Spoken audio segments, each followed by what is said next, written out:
それでは私、上野敦彦がここから司会進行を進めさせていただきます。よろしくお願いいたします。それでは、講演6に移ります。ソフィア・ディミトリエワさんによる講演を、戦争の残骸リサイクルによるキーウ及びウクライナの環境改善というテーマで行っていただきます。ソフィアさんは国立キーウ建築大学で軍事侵攻がもたらす環境問題の解決に日々取り組んでおられます。ウクライナの軍事侵攻によりゴミの廃棄処理が追いつかず、戦後にはさらに悪化すると考えられております。そこでこの講演ではゴミ処理の今後の指針についてお話しいただきたいと思います。Now we will move on to talk 6. Ms. Sofia Dimitrieva will give a talk on the topic Improving the Environment in Kyiv and Ukraine by Recycling War Debris. Ms. Sofia is a member of National Architectural University of Kyiv, where she is working daily to solve environmental problems caused by the military invasion. The military invasion of Ukraine hasn't been able to keep up with the waste disposal process, which is expected to worsen in the post-war period. Therefore, in this presentation, she will talk about guidelines for waste disposal facilities. Ms. Sofia, I'd like you to share your slides and start the presentation. Okay, hello everybody. My name is Sofia Dimitrieva, and today I want to talk about problem of ecology of Ukrainian and how this problem influence in military operation in Ukraine. Sorry, I turn off my camera and show my presentation.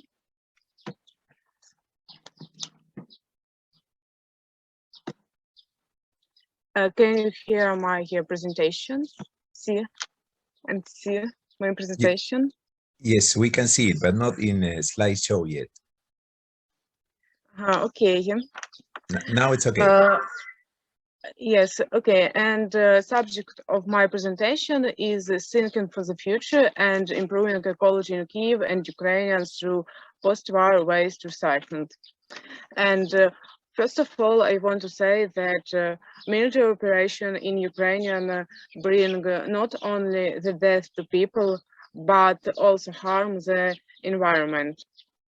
And in this slide shows destruction from military operation of residential house and public house, and it is a picture the destruction of residential house in Kyiv, which located near my district, and in this process, and it is important to say that in the process of hostilities, the residential house and public buildings were damaged, and subsequent destruction from house is solid waste.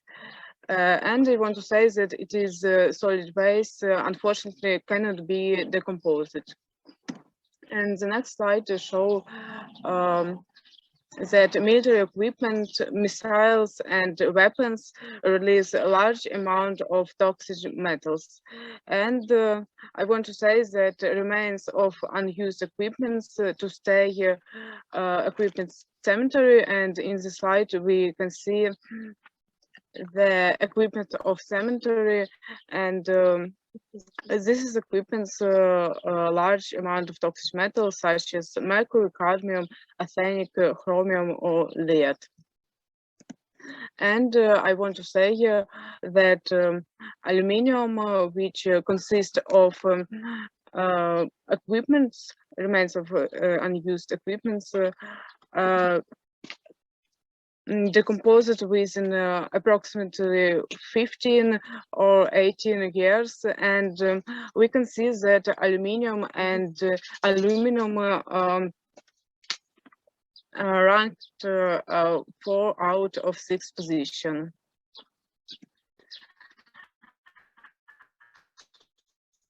Was not good, and that after the environment will be worse and even worse. And in 2018, the our crowd landfills had to be closed and the waste processing plant built. But the new facility was never built, and every year the waste stay more and even more. And in this photo demonstrate our carved landfills which located near Kiev. And the next slide, it is a map which shows how many landfills are located in Kiev and nearly in Kiev. This white color, it is landfills, and we can see how many these landfills, and most of them are overcrowded and do not meet the safety standards. And it is important to know that only 4% out of 10 million tons of household waste is sorted annually in Kiev.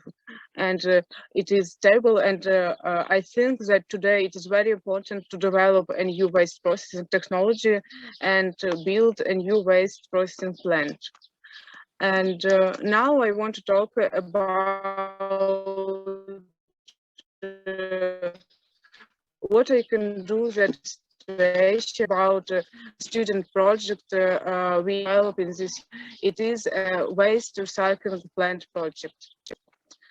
Okay, and this project consists of three main blocks. It are administrative block, waste sorting plant for recyclable waste, and incinerator block for recyclable waste.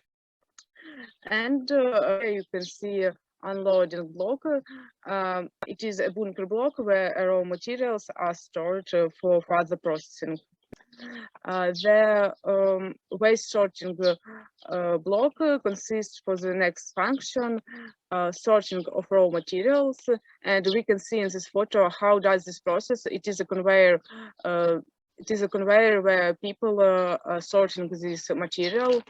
Also, the next function, selection of combustible and non-combustible fraction, crushing of raw material, and packing of raw material for the next use. And in this photo we can see how does the packing of raw materials. It is raw materials for the next re-implementation. And in this picture demonstrate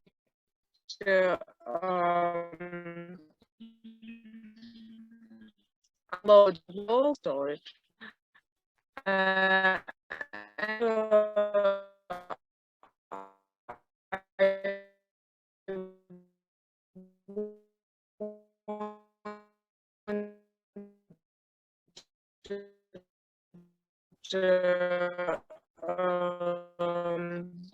Unit.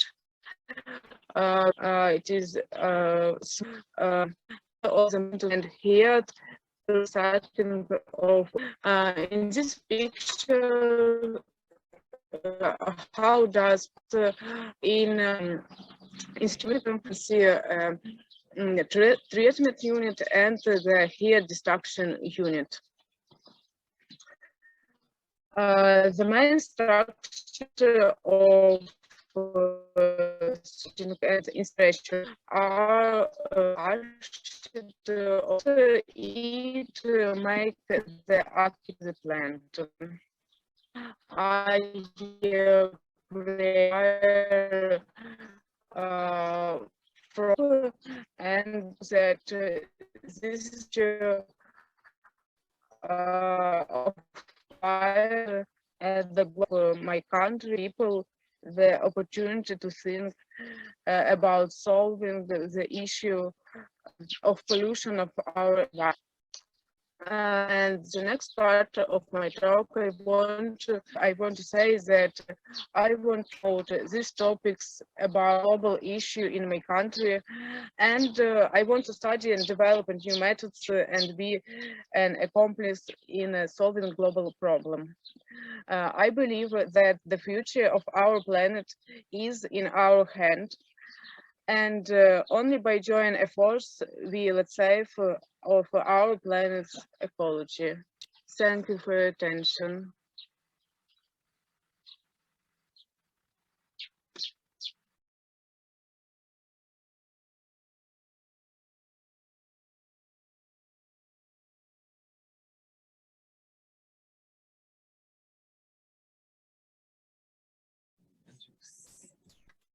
Thank you very much for your presentation, Miss Sophia. ソフィアさん、ご講演ありがとうございました。それでは次に講演7に入ります。アンナ・ディビニッツさんによる講演を、国立チェルニヒウ工科大学からの報告、戦争が及ぼした個人と教育機関への影響というテーマで行っていただきます。アンナさんは国立チェルニヒウ工科大学の国際交流部長として日々ご活躍されています。今回の講演では、ウクライナ北部で起こっている戦争の悲惨さのリアルを伝えていただきます。We will now move on to talk 7. Ms. Anna Devnich will give a talk on the topic Report from the Chernihiv Polytechnic National University. Impact of the war in individual and educational institutions. Ms. Anna is the Director of International Relations at the Chernihiv Polytechnic National University. In this presentation, she will share the reality of the tragedy of war in Chernihiv. Ms. Anna, I'd like you to start your presentation. Thank you a lot. Sincere gratitude to the organizers for making this event, which I think is really important. And my speech is built not as a scientific report, but rather as a personal story. And I would like to talk about war influence and the personal and institutional level based on the story of my university, because the consequences of war that we are having now may seem terrible from the global level, but if you look at them at the lower levels, at the level of a city or a person, they are really horrifying. And I would like to begin with a short geography. So this is the map of Ukraine, and up in the north you can see a wonderful city called Chernihiv. It is really an old and ancient city surrounded by lakes and forests. And with the beginning of war, it got under the blockade, where it was for more than 20 days, suffering from bombing raids and missile fire. Most houses were left without electricity, heat, or water, which made it really difficult for people to stay in the city. But due to the geographical location of the city, it was impossible to organize some green corridors for evacuating people. So those people who felt unbearable to stay in the city, they had to leave it on their own risk. And unfortunately, lots of the stories of these people, they were not good ones. So lots of the people who tried to leave the city on their own without the official support, they stayed on the roads. And my family, we left after the 18th day of the blockade. And we were really lucky to go through a partially destroyed bridge, which was convenient for cars to leave the city. And it was actually destroyed a few days later with the Russian bombs. And the road to Kiev, that usually takes around 2 hours, took us the whole day. So that was the first long road from Chernihiv for people who wanted to find a safer place. And the great destructions of the city, they also include the campuses of Chernihiv Polytechnic National University. So the airstrikes left the university buildings without windows, doors, partially walls and roof. There are premises that are totally destroyed, and the parts of constructions that still stand, they have holes in the roofs, they have cracks in the walls, which put the question of the durability and safety of the place. And we are now aware of the fact that next academic year will have to start online because the construction works will take longer than we'd like. So nowadays the university manages to function as an online institution. We did that for the COVID times very well, and we are continuing doing it now during the war times. Still, we understand that only reconstruction of our campuses can guarantee our future existence. Because of the distractions in the first months of the war, the administration had to move to the Western Ukraine with university mainframes to restore this online educational process at the level possible, because not all students and not all teachers could connect due to being in the military, being volunteers, or just being without electricity and internet connection. Still, we managed to start the educational process. For us, it was crucial to continue our work and organize the educational routine. Teachers carried on with the lessons, sometimes from shelters, sometimes from other cities of Ukraine and abroad. Special regulations were approved to make the process more flexible, so the actual process of teaching became the priority.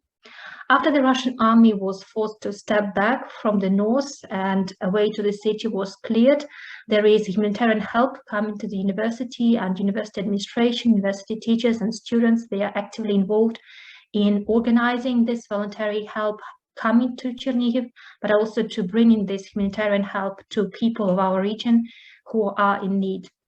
Also, the university administration is now back in the city and is working hard to make the future of us as the institution possible. Half of the students is still not able to study because of poor internet connection, or they're joining the army, but there are colleagues and students returning to the city and supporting the university reconstruction. There are also students, unfortunately, who will never return, so there are losses that we cannot be restored in any case.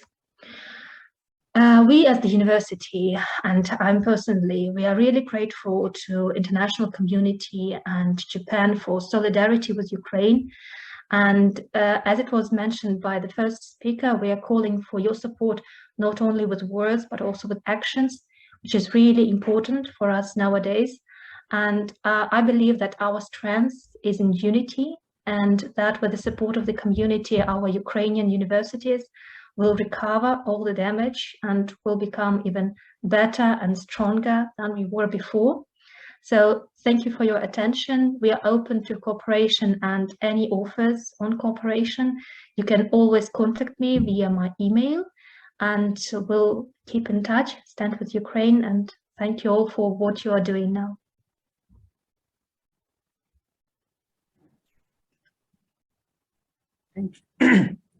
Thank you, Ms. Anna, for your presentation.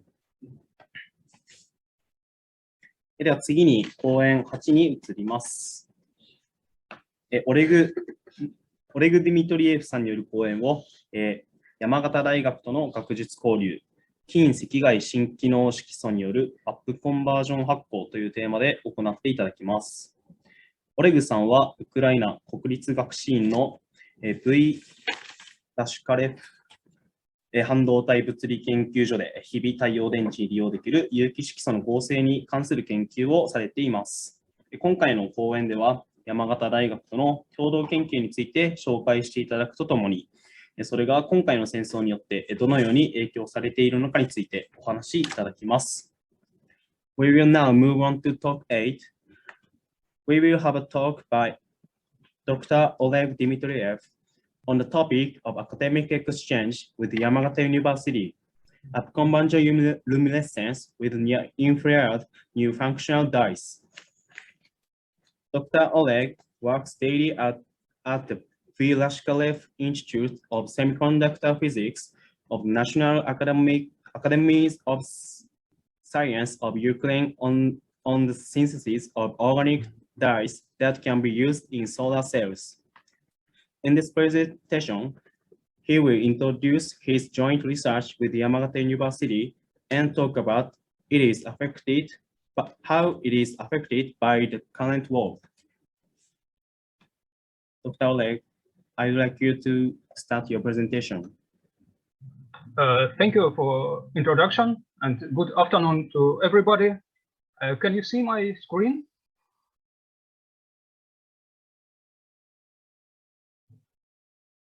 Yes, we can see it. Yes. Yeah. Okay. We became older in this war, but we have to fulfill our life mission as much as possible. When I saw a missile attack from my window, I realized that probably I do not have much time to deliver all my knowledge which I had to scientific society. And therefore, during this month, I worked probably twice faster than usually. And I produced at least 3 papers during this period. And now I would like to share scientific background of our relationship with University of Yamagata and our research exchange between Institute of Semiconductor Physics and University of Yamagata. And thank you very much for organizing this meeting, which is very important for us.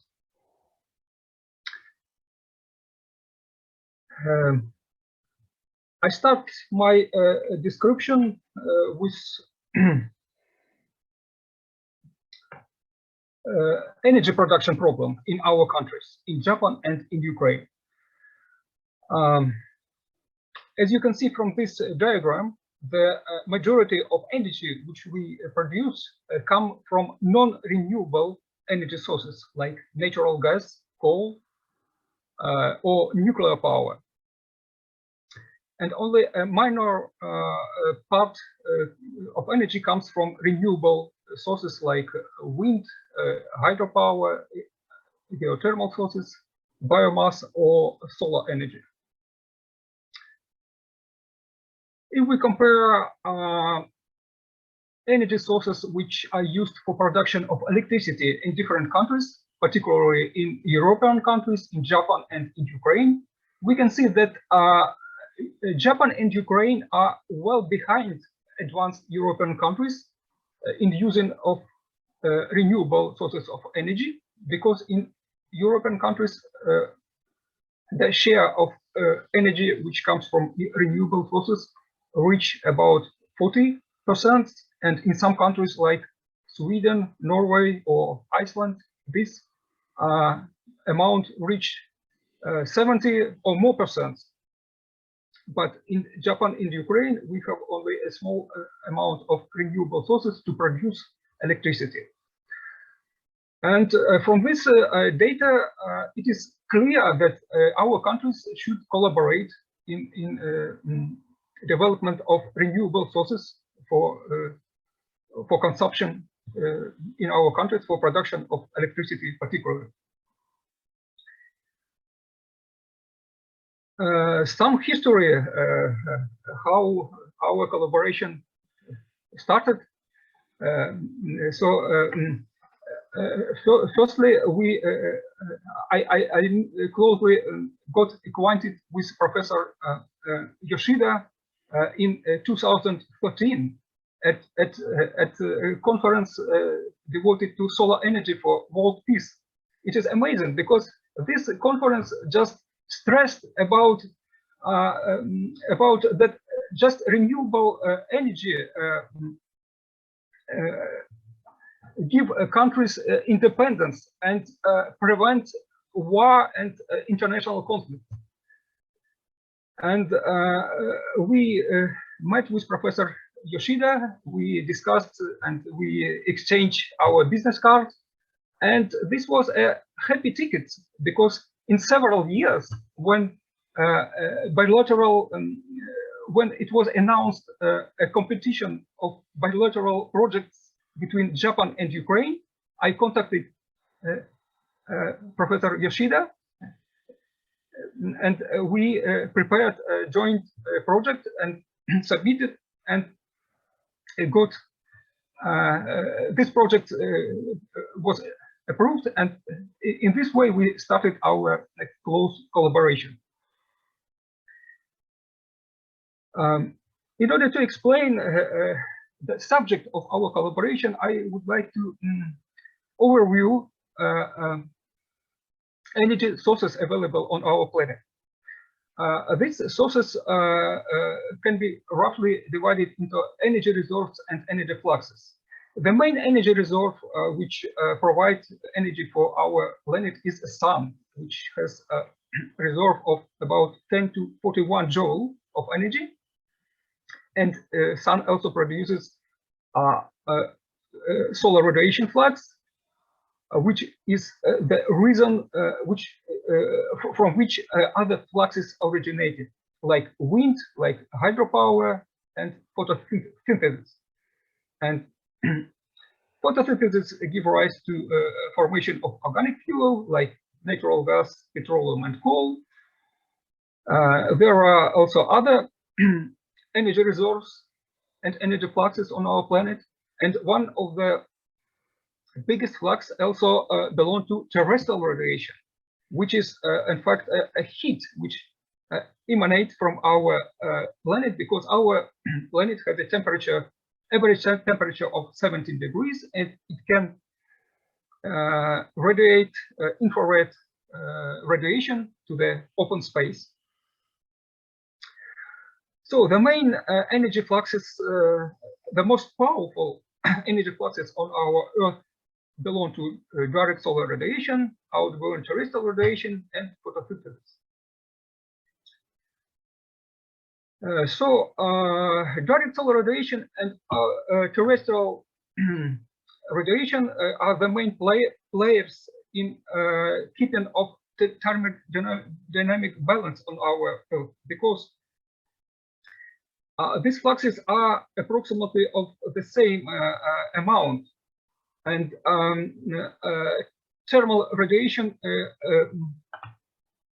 escapes from our planet through the transparency window in the atmosphere, and in this way our planet has more or less constant temperature.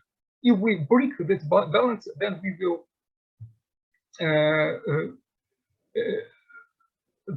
will experience increase in the greenhouse effect and ecology problems and so on. As I told, the main energy flux belong to the direct solar radiation. Here you can see the spectrum of solar radiation shown by red curve, and the maximum energy in this flux belong to the visible range of the spectrum, and that is why the majority of solar panels just operate in this region. But also we can see that the solar energy has a long tail in the infrared spectrum. This tail has is less intensive, but it produces more photons. And in principle, we at the moment we do not use this huge amount of energy which comes from the sun, because, as I said, the majority of solar cells operate just in the visible range of the spectrum. And so our project just targeted to collect this part of energy from the sun and convert this energy to the visible range in order to help solar cells to operate better. And one principle how we can make this is upconversion principle. Upconversion is the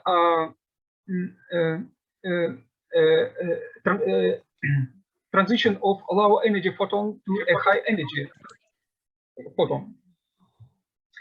Here you can see different schemes how we can make upconversion. But the main idea is to have a material or molecules which have several energy levels.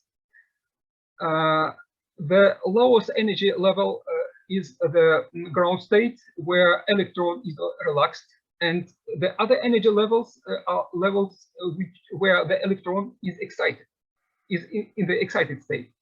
So we can lift up the electron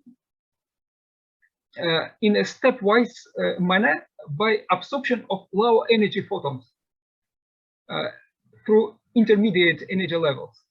And then this excited electron can relax from the higher excited level to the ground state and emit high energy photon whose energy is higher than the energy of the photon which were absorbed during this process.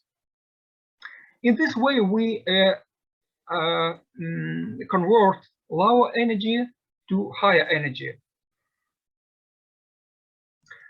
There is also a similar process, but which can be realized in a more simple way when we use heat as additional energy source, and heat help the electron to lift up from the ground state to some vibronic excited level, and from this excited level, electron can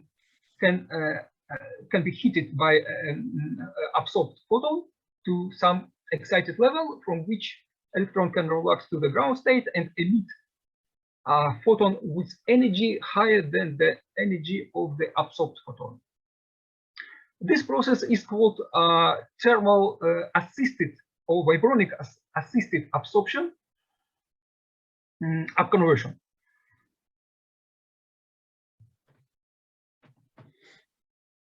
So in our project, we use specific molecules which absorb light in the near-infrared region. Here you can see the typical structure of these molecules.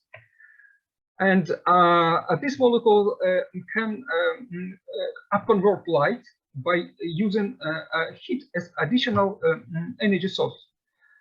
So heat can excite electron to some vibronic level, and from which electron can absorb a photon to a higher energy level, and then from this high energy level, electron is relaxed to the ground state and emit photon of higher energy than the absorbed photon. And this is demonstrated by this photoluminescence spectrum, where we excite the molecule with low energy photon, and the molecule emits light with high energy photon. And of course, we can produce photoluminescence of this molecule by excitation with high energy, shown here, and we can get the same result. But this process does not relate to upconversion. Just this upper spectrum demonstrates upconversion process, upconversion energy process. And unfortunately, war disrupted our activity, and we temporarily stopped our collaboration because we had plans which were destroyed by this war. But I hope that in the near future we can restart, and I believe that we will be happy as previously. Thank you for your attention.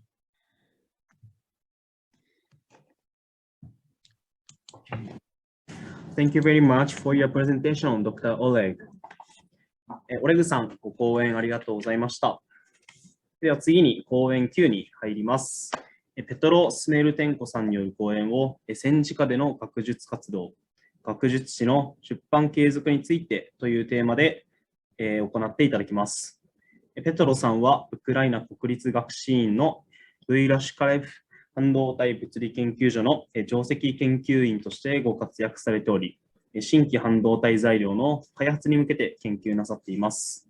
今回の講演では戦時下での研究者の学術活動についてお話しいただきます。Next, we will move on to talk 9. Dr. Petro Smeltenko will give a talk on the topic of academic activities in wartime, continuing publication of academic journals. Dr. Petro is a senior researcher at the YUCaN Institute of Semiconductor Physics of the National Academy of Science of Ukraine, where he is working on the development of new semiconductor materials. In this presentation, he will talk about his academic activities during wartime. Dr. Petro, I would like you to start your presentation. Thank you very much, dear Mr. Chairman, for my introduction. Hi, everybody. I am a scientist at Institute of Semiconductor Physics, and now is a very terrible time, as never. But nevertheless, we are working, we have some activity, and I tell you about some of them. I am executive editor of scientific journal Semiconductor Physics, Quantum Electronics, and Optoelectronics, and we continue our activity. War. It's very terrible for not only for all Ukrainian, but for all people of over the world. Destruction. This is a place where I'm now, city Vasilkiv,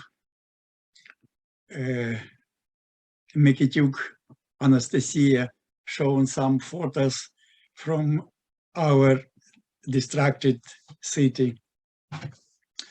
Nevertheless, the power of our spirit, we like our life, we like our pets, and nevertheless, we are people. The power of the mind. Nevertheless, we have to see in the future to make high technology, high science product like human robots.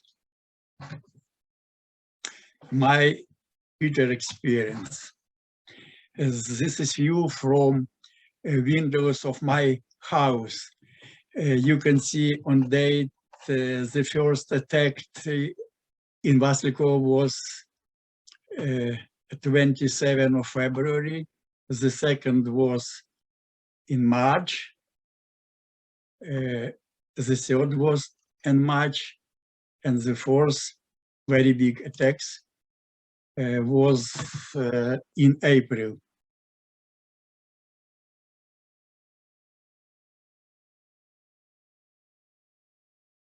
This video from video registrator in the house 100 meters from my house where I live now. It was terrible attack at 1 hour in the night.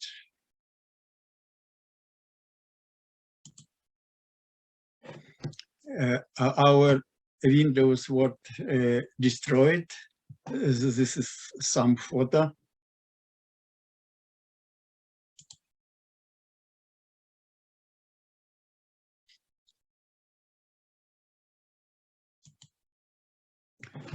We are full of emotion, strength of spirit, horror, pain, helplessness, resentment, thirst for struggle.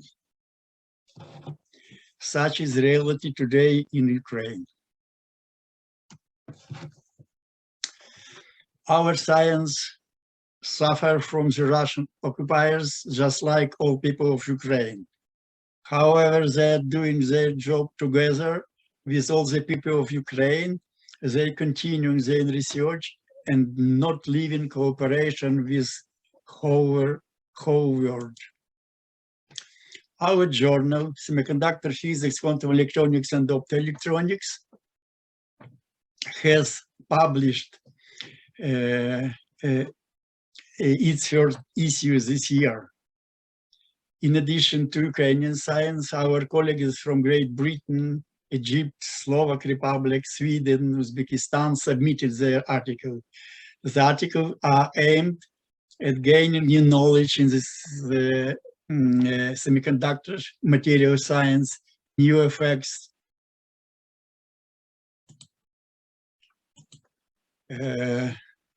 use of optical phenomena for communication, lighting, and energy. The main scientific areas of our journal: semiconductor physics, hetero and low dimensional structures, physics of non-electronic devices, linear and non-linear solid-state optics, optoelectronics and optoelectronic devices, quantum electronics, sensors. We are joined to a world scientific network some years ago. Web of Science we added since 2018, and Scopus since 2018.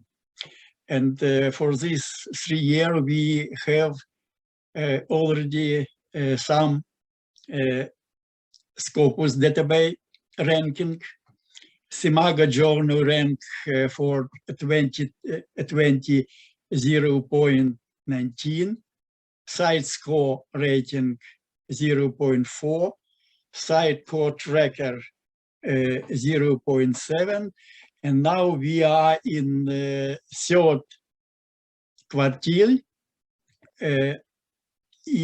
for electrical and electronic engineering. As to me, it's a very great decision. For 3 years, we are now in third quartile. We invite for cooperation and collaboration with our journal authors of articles, authors of lectures and presentations, reviewers. You're welcome. I would like to thank Professor Tsukasa Yoshida for his contribution to our journal 2 years ago. After joint seminar, there was some articles presented at this seminar. One of them was of Professor Yoshida. I hope that this seminar will good platform for our further cooperation, and probably we will publish articles of Japanese scientists. We pay attention to young scientists, and we help to make publication as soon as possible. Glory to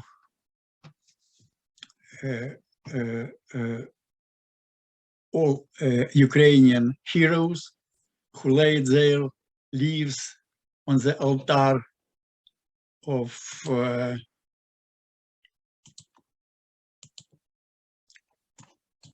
freedom, equality, and independence of Ukraine. They also defended science and its free development for the future of our country. Thank you for your kind attention.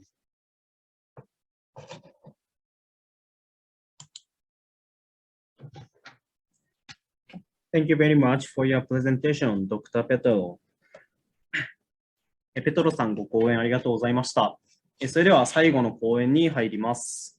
最後は山形大学工学部博士後期課程に在籍されている宇田京太さん、斉藤恵梨香さんから、ウクライナの友人たちへ日本の学生からメッセージというタイトルで発表をしていただきます。宇田さん、斉藤さんはお二人ともウクライナへの滞在経験があります。そんなお二人からウクライナの友人に向けメッセージをいただきたいと思います。We will start the last talk. The last speakers, Mr. Kyota Uda and Ms. Eika Saito, doctoral student in the Faculty of Engineering at Yamagata University, will give a presentation titled Message from Japanese Student to Their Friends in Ukraine. Both of them have lived in Ukraine before. We would like to have a message from both of them to the Ukraine friends. Mr. Uda, I'd like you to start your presentation. Can you hear me? Okay. And can you see my slide? Okay, we can see. Okay, thank you for kind introduction. I'm Kyota Uda from Yamagata University. So I'm glad to see you again, Professor Dmitriev, Dr. Doroshenko, and my friends at online this symposium. So today I would like to share my memories in Ukraine and what I feel now. So I have been in Ukraine 2 times. So 3 years ago, I spent about 5 weeks as an internship in Kyiv. As Professor Dmitriev was talked, I also researched on up conversion in his laboratory. So at the Kyiv University, I evaluated the optical properties of my sample supported by many professors. I remember learning a lot from how they fabricate their own equipment and attitudes of inventive experience. This research carried out the university have become the achievement as a joint paper between Kyiv University and Yamagata University. So on holidays, I went out with friends and visited churches and other famous places. There are many beautiful streets and physical buildings. And I also had the opportunity to learn more about Ukraine, Japan. Although I have been to other countries before, this is the first time I have stayed for more than a month. The Ukraine has a lot of memories for me. And also I'm a big fan of Ukrainian people and food. I become friends with many people in Ukraine. They invited me to their home parties and birthday parties, and we deepened our cultural exchange. Many people are interested in Japanese culture and study Japanese, and I have even taught them simple Japanese. At first, there are language barrier and a lot of anxiety, but we got along very well. So in addition, I learned how to make borscht and grichka. Sorry, I'm not sure of this English name, and could experience local life as tourists could not. My internship in Ukraine has given me a lot of inspiration. We would like to continue to build such cross-border friendship in the future. So, however, unfortunately, military invasion has begun. We are very sad to hear that news because we have always talked about visiting again after the end of Corona pandemic. Perhaps the place I visited with my friend will never be able to see again. I saw the news reports that the place impressed me as the deepest subway in the world is now being used as a bomb shelter. Some of my friends were awake by the sound of explosion, while one actually picked up gun and expressed a willingness to fight. I didn't want my friend to look sad and didn't want him to hold the gun.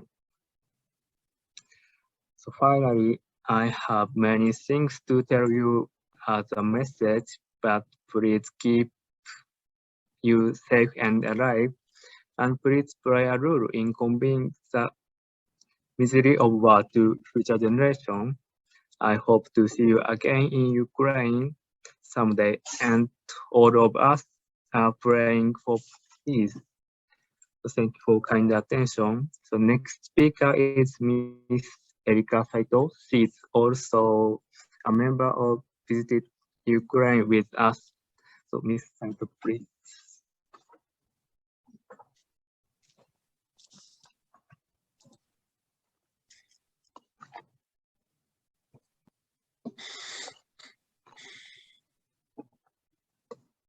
Okay, thank you, Mr. Ueda and Mr. Ueda, for your introduction. Hello, everyone. I'm Eka Saito. I'm a doctoral student at Yamada University. So 3 years ago, I visited in Ukraine and had a lot of precious experience supported by Ukrainian friends. I want to send message to Ukrainian friends with gratitude. So when we visited Ukraine in September, it was so chilly in the morning like Yonezawa at the same time. Our group reported the result of our research to the Institute of Semiconductor Physics and AES of Ukraine and attended the International Conference for Young Researchers at Kyiv University. I expect to obtain precious experience for the first time because I had never visited Ukraine, but Ukraine was not a familiar country to me. So my images for Ukraine were the example, the Volga and Beach and Chernobyl nuclear power plant, and I felt a somewhat decadent impression. However, I have been changing these images. Ukrainian cities have a variety of aspects, and I saw the expression wherever I go. I felt that they were made successful original development, just like a blend of the history of other countries and there. On the churches were spectacular and unique, and I was fascinated by splendid scene. I strongly felt the message to hope the peace in my heart. I was sure that Ukrainian people got over the difficulty in the past. I thought strongly the first time about the peace meantime, over during my short stay in another country. And Ukrainian friends made us smile during this trip, and I was able to make great memory in Ukraine. They welcomed us during staying. They seemed very thoughtful about how to make us happy. They took us a variety of cultural places all day, and they enjoyed themselves spending with us. I felt they're very similar that this action was Japanese hospitality. Furthermore, many people were pro-Japanese. They told the Ukrainian history and talked about each other's lives and animation culture and took photos with me. I found something congenial in them. I've decided to go to Ukraine again because I love Ukraine. Now I said I found something congenial in Ukrainian people. So go back to the history of Ukraine and Japan. I feel the historical background of the two countries are similar, especially in the darker aspect. In the past, Ukraine has taken much precious life away by civil war. In century, the news in Japan reported daily, and that many innocent civilians has been killed without resistance in the current war. My friend in Ukraine ready to pick a gun and fight anytime. And Japan was also the Western country. Japanese people in the past fought and died to protect our country, like the Ukrainians today. They went to war for their family, even though they would not come back to their home. They fought with strong heart against nuclear weapon and military might. As a result, uncountable precious lives took away, and our country was almost destroyed by World War II. And I think that we have some common problems. So for example, we are one of the few countries that have experienced nuclear accidents in the past. The second, we don't have domestic fossil fuel to produce energy ourselves. And finally, we have territorial issues with a neighbor power. Therefore, it is necessary to solve them issues from the economic and energy aspect in order to create a sustainable country.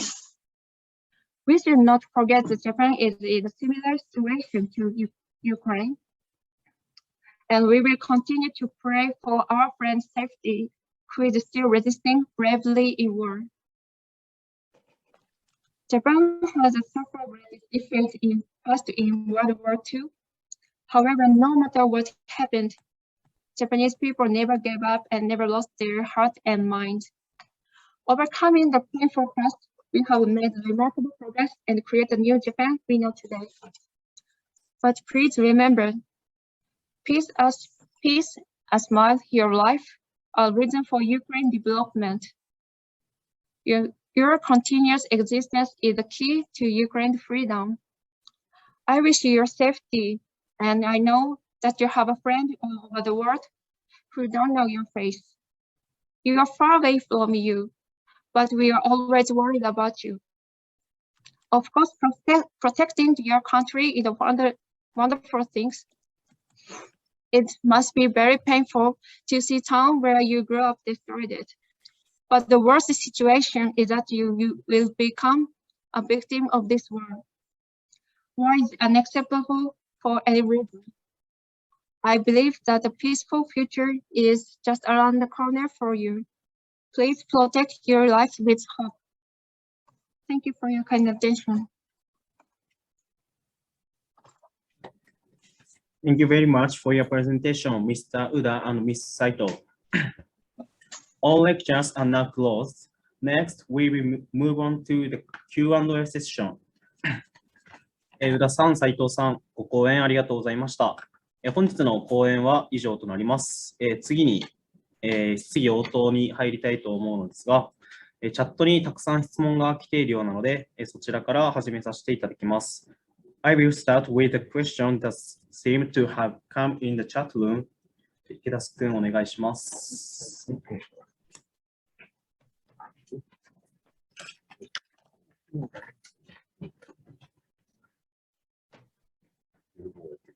Hello, I'm a staff member of this seminar. I am a change in managing the chat. Then I checked questions on chat list. I confirmed several questions and comments. Firstly, I will take this opportunity to present them instead. But all questions were answered on the chat room, so I don't read the text. Thank you for detailed and clear answers from each one.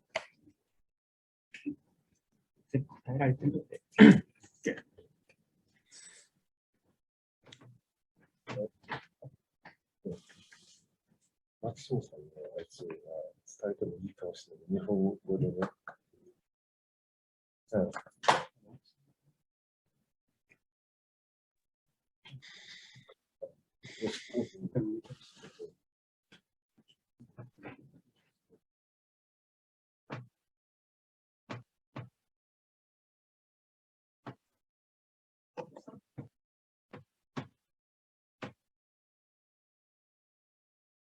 その質問から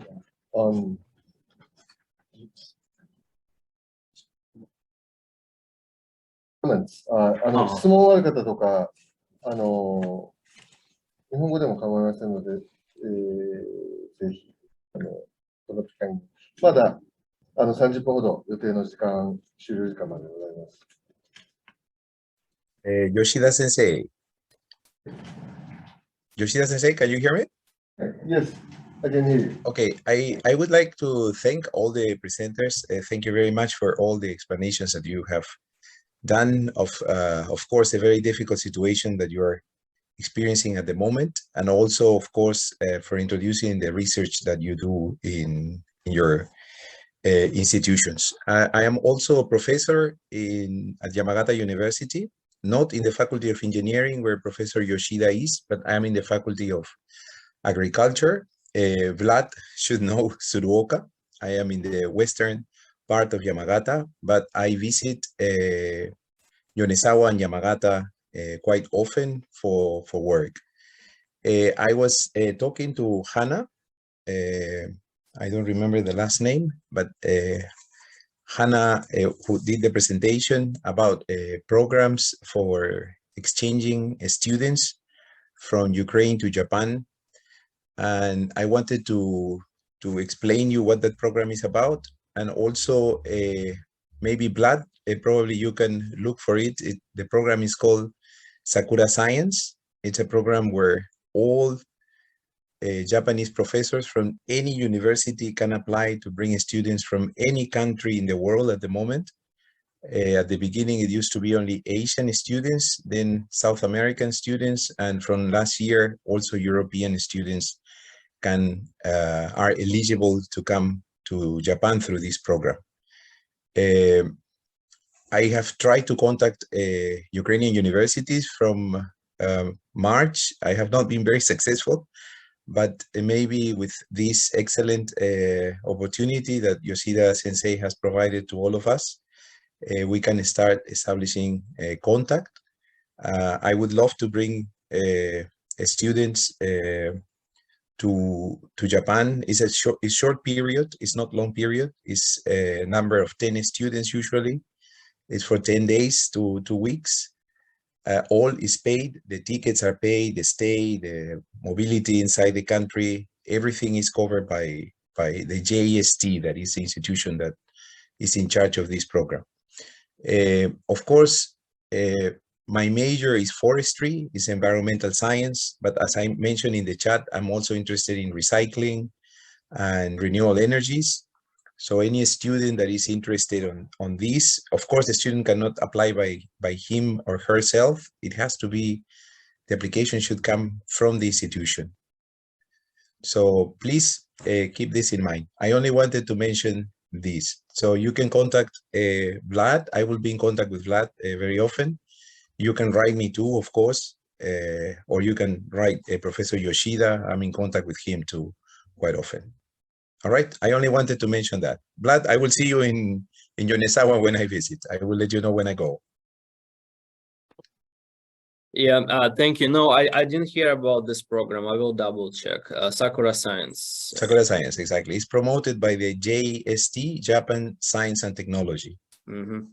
All right, thank you. All right, all right. That's it. Thank you very much to everyone. Yes, thank you, Larry-san. So, 日本語で今のことをお伝えすると、JST の桜サイエンスというプログラムがある短期の招聘をサポートするプログラムもあるので、それを使って、日本に来ることに短期間だけなんですけれども、元に戻れないかもしれないんで、そういうところは問題かもしれないですけども、そういうのもあるので、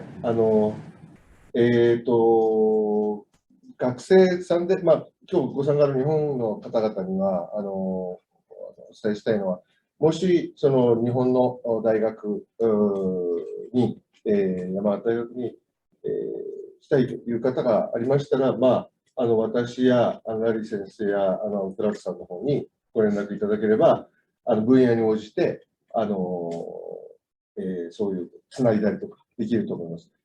And I wanted to add also a little bit of information. It is at the end of the book of abstract. Actually, since it is not yet official, so I couldn't, there is no official, it's not yet an official announcement. But I wonder if Freddie Yu Sensei is still on the line, or I didn't see him connected right now. He was in the seminar at the is Freddie Yu Sensei はいますか？いませんね。There is a professor in Yamagata University who's now trying to set up a program for supporting an Ukrainian refugee student. To begin, it is just for a few number of students, and it's up to 1 year. But then we probably can negotiate with a Rotary Club to extend the fellowship for master thesis and PhD thesis to become really a student of Yamagata University.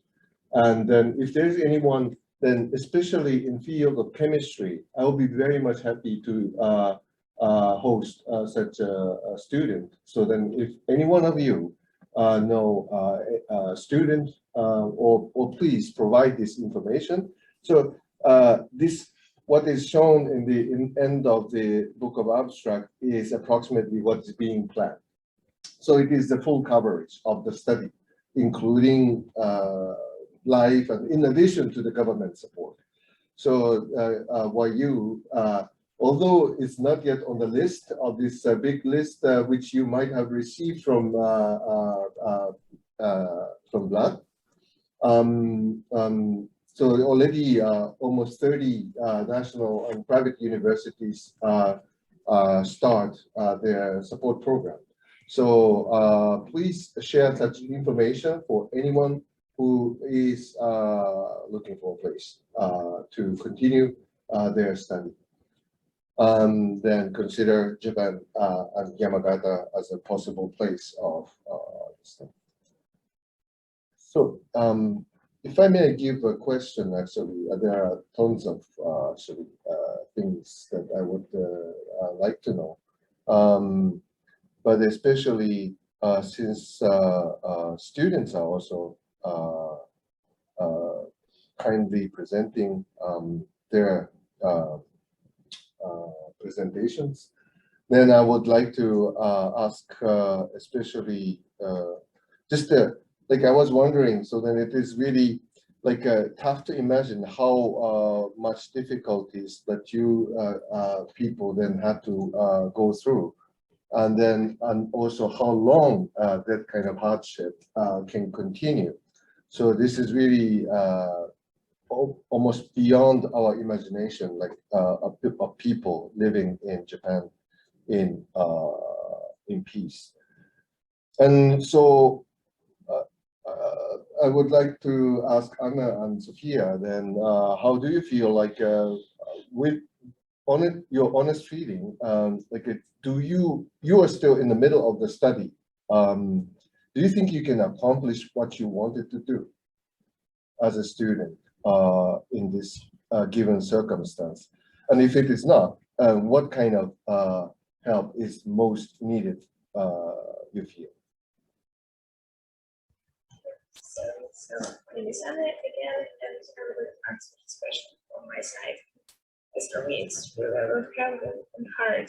I don't know what will be in the future. And so one of the opportunities and possibilities for the support is given possibility to continue my research. As for me, I'm on my third year now. So that means I need to complete my work, coursework, my thesis, and after that, I don't have possibility to even go to the lab and work on something.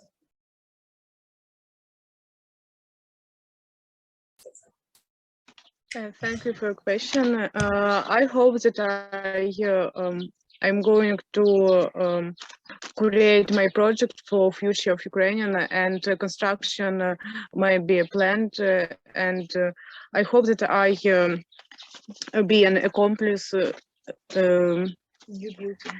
a new building for waste recycling.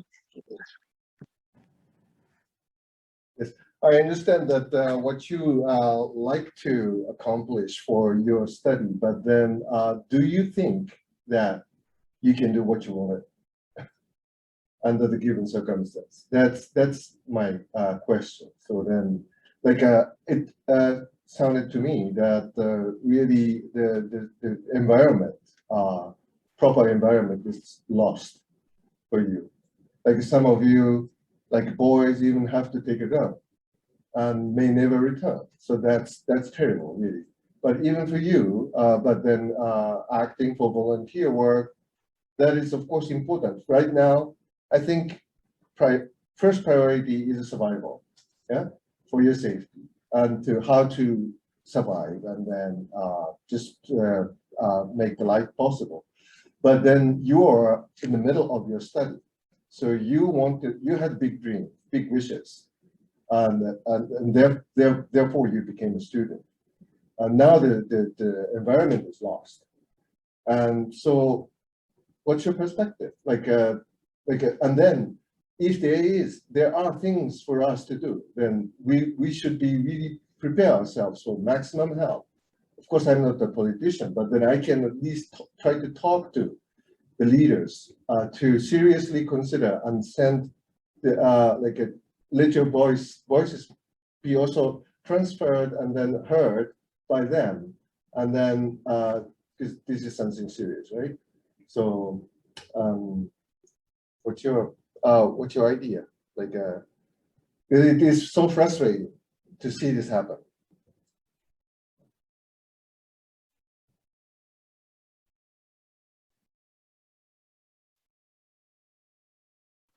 I think that No, I don't understand you clear, but I think that we can to waste.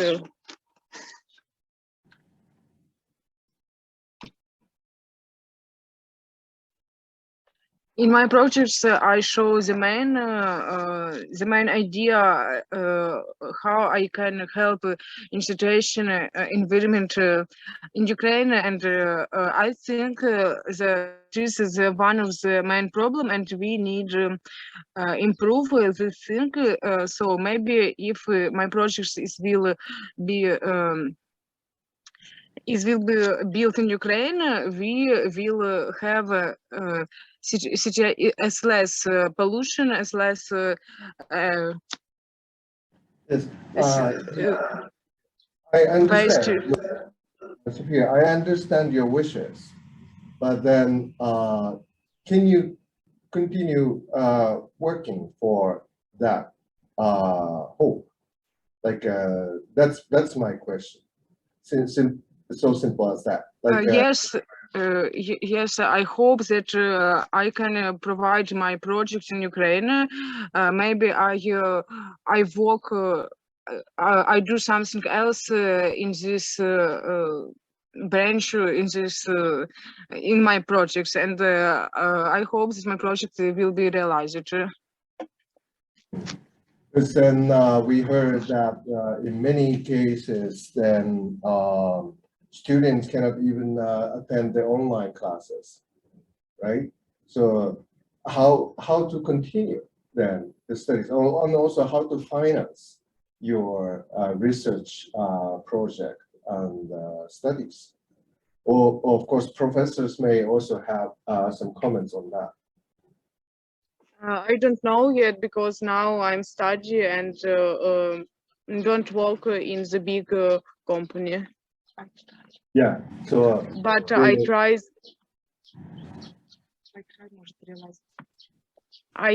to realize this project.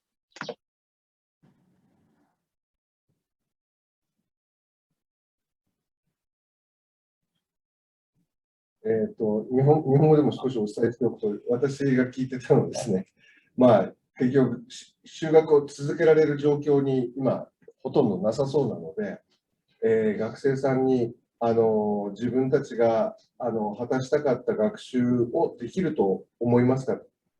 要は、自分たちの希望を実現するための、学習を継続することが今できる状況なんですかということをお聞きしてました。で、ソフィアさんはまあ、できるようなお話だったと思うんですけど、というように聞こえるんですけど、ちょっと意図が伝わってないかもしれません。すいません。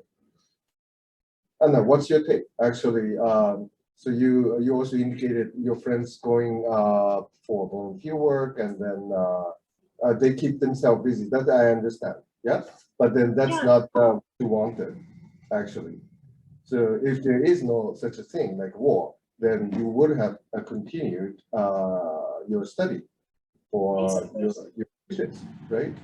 So what's your perspective? Like you don't want to give up.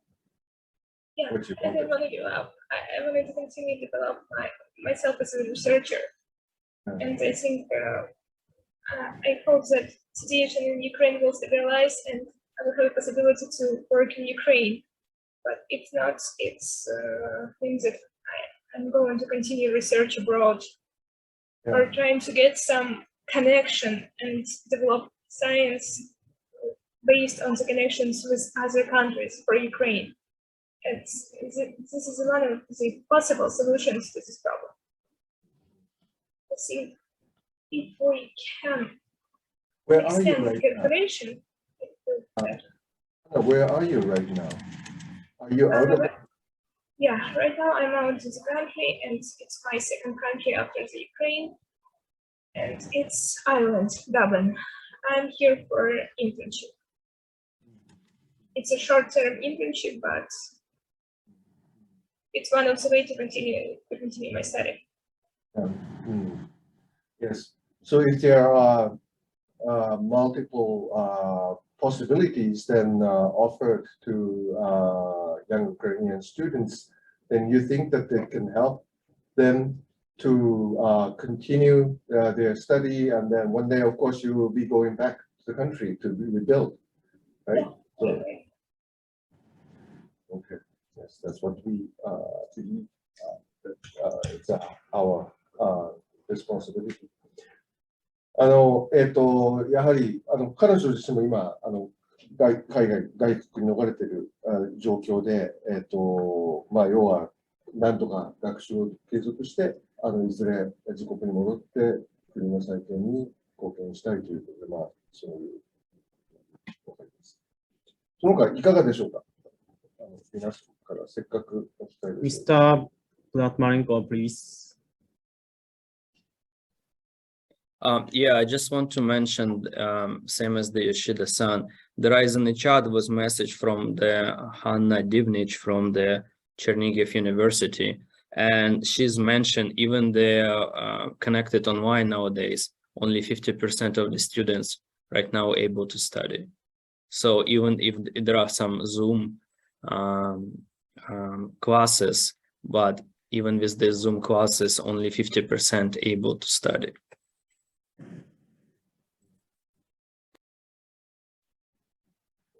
And also, I wonder what applies then to professors, because then, there's this. I could ask Professor Yuri Kushnarov and also Anastasia Mukichuk about a lot of volunteer work and also reconstruction of the teaching by using online tools, but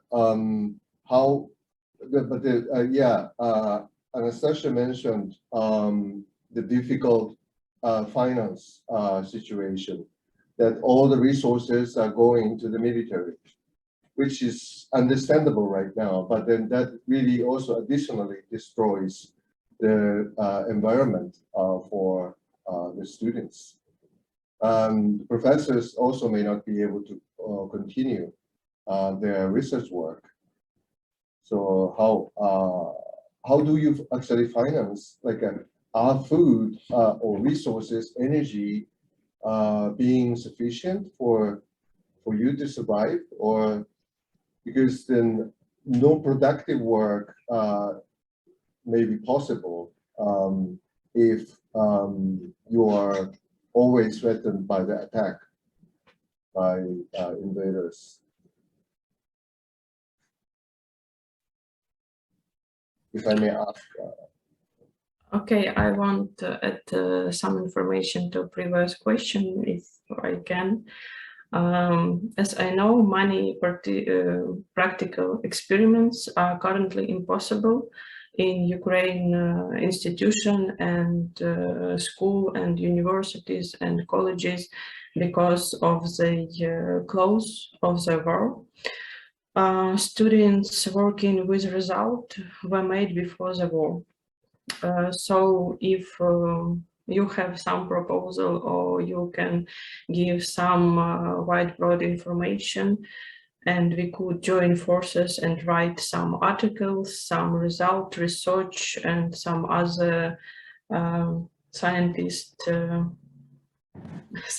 published together, it would be very great, because they really start hard for all the years of study, and it's too pity that they couldn't protect their diploma and take their graduation because of the situation at the country. It's just my opinion. Yes, thank you. 学生さんたちだけじゃなくて、その教員の皆さん、研究者の皆さんも結局今もう、給与もまともに支払われてないというようなお話がアナスタシア先生の方からあったので、どういう状況でしょうかということでお聞きしましたけども、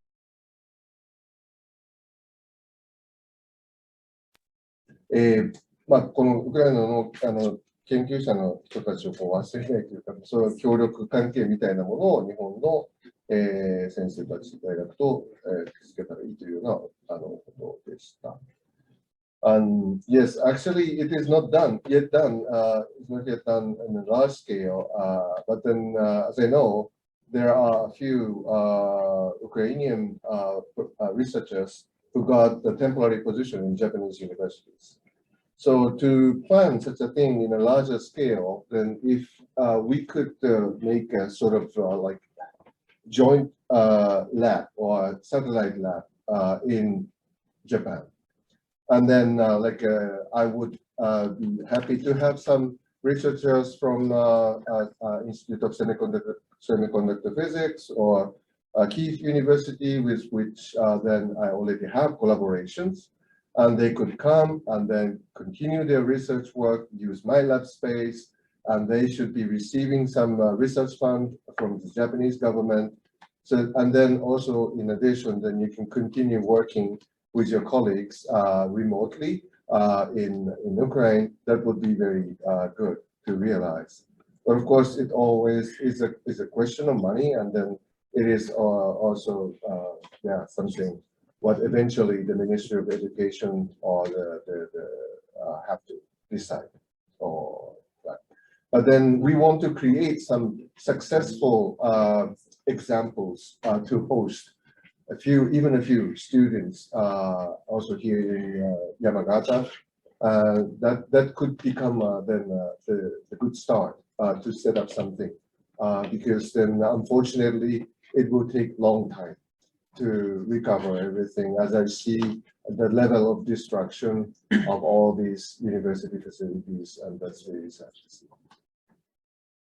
私の方からは日本の方でジョイントラボみたいなものが作れるといいんじゃないかっていうようなお話をしてました。ウクライナの先生方に、もう実はなんか一部の日本の大学では取り組まれてるみたいなんですけど、まだ大きなスケールではされてませんけども、ウクライナの研究者の方に、例えば私でしたら、その半導体物理研究所の先生とか、キーウ大学の先生に、例えば山形大学に、テンポラリーにポジションをこう作って、そこに来られる人は来てもらって、例えば日本の大学のスペースとか施設を使って研究を、続けてもらって、それをサテライトラボみたいな形で、ウクライナの研究グループの研究が継続できるような形にできたらとてもいいんじゃないかなというふうに私は思います。これはもう引き続き大学や文部科学省に訴えていきたいと思っています。他にもなんかはい。Mr. Takashi of YTS has a question for the chat. Can someone please answer it? YTS の高橋さんから、ご質問が来ているので、ウクライナのどなたか、質問答えられる方いらっしゃいましたらよろしくお願いいたします。チャットでも構いません。そうですね、英語で来てる。It's translated into English by Ikeda.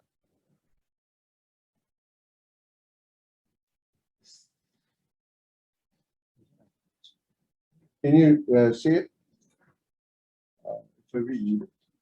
If you have time, I would like to ask you, the Ukrainian professors, what you think about the current situation in Ukraine from a researcher's point of view. What are your impressions of the world news coverage of the current situation in Ukraine? What are your impressions of the changes that have taken place in Ukraine since the beginning of the military invasion in February of this year,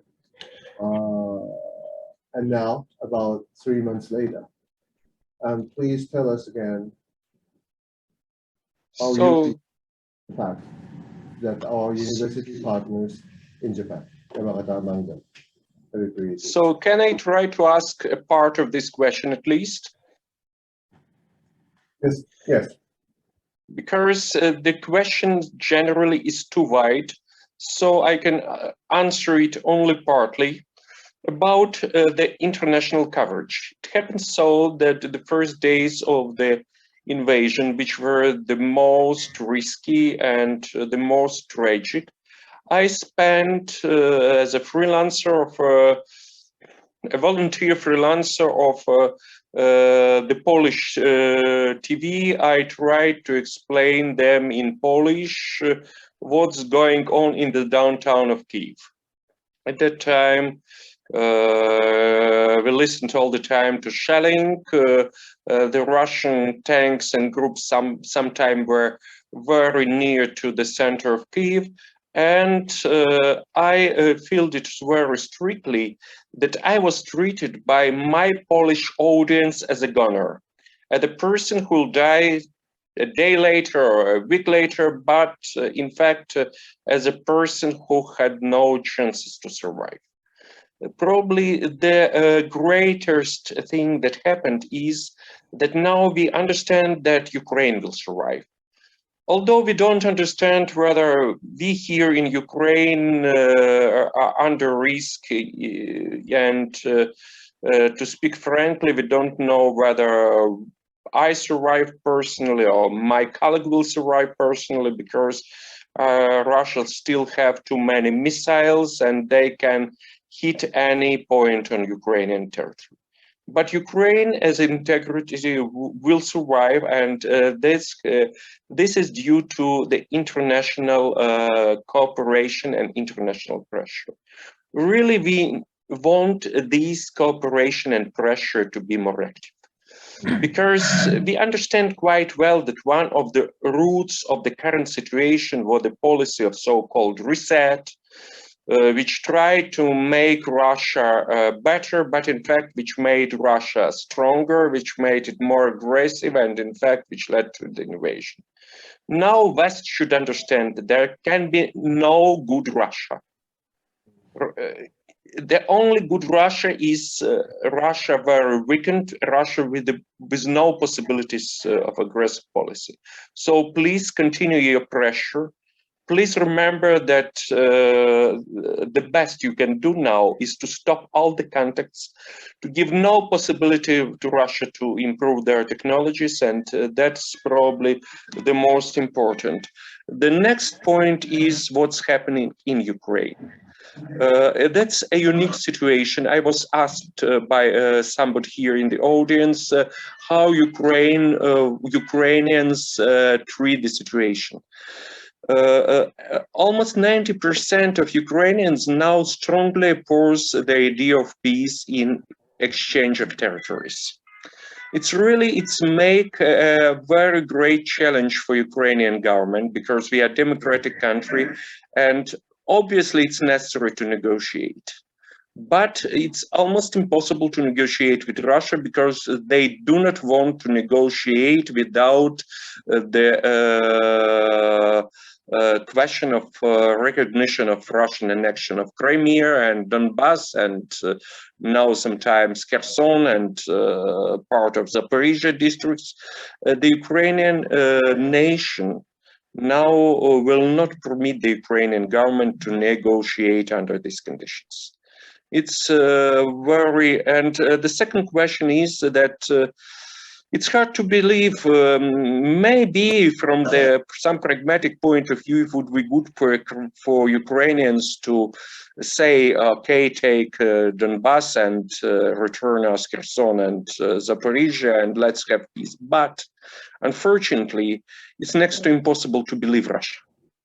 Because many times we have heard that they are not going to invade, that they are not going to, they obey all the international rules, that Ukrainians themselves had killed all the persons in Bucha to accuse Russia.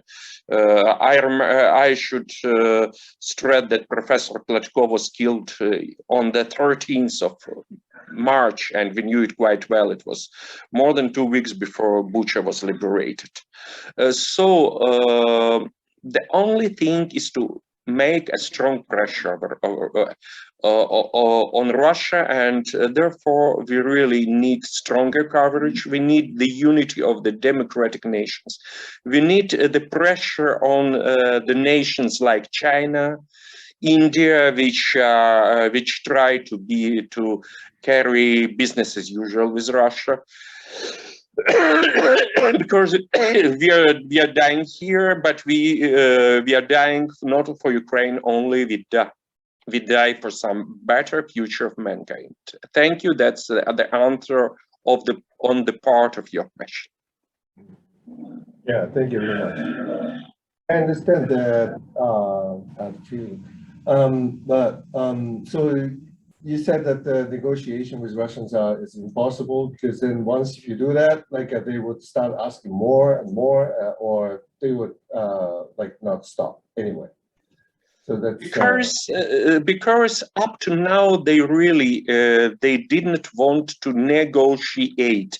That was some just coverage for the intentions to occupy the Ukraine completely, and their demand was the capitulation, which really is the complete Ukrainian surrender, which really could not be accepted. Therefore, the Ukraine had no chance but to hold on until the moment it would be necessary finally to Russia to negotiate, really to speak about the conditions of the end of the war, but not of Ukrainian surrender, because Ukraine is not ready to surrender. マクシム・ストリハ先生の方のチャットでの回答にあったんですけど、もう9割以上のウクライナの人はもうテリトリー、要は領土の一部を譲渡してロシアに譲歩するということに対しては反対っていう立場であるというようなお話だったんですね。で、結局いろいろお話の中で出てきたので、要はロシアと交渉すること自体が実質的にできないというようなお話だったので、難しさというかそういうことについて伺ってました。そういう考えということですね。ありがとうございました。お時間が来ていますので、以上で質疑応答のセッションは終わりにさせていただきます。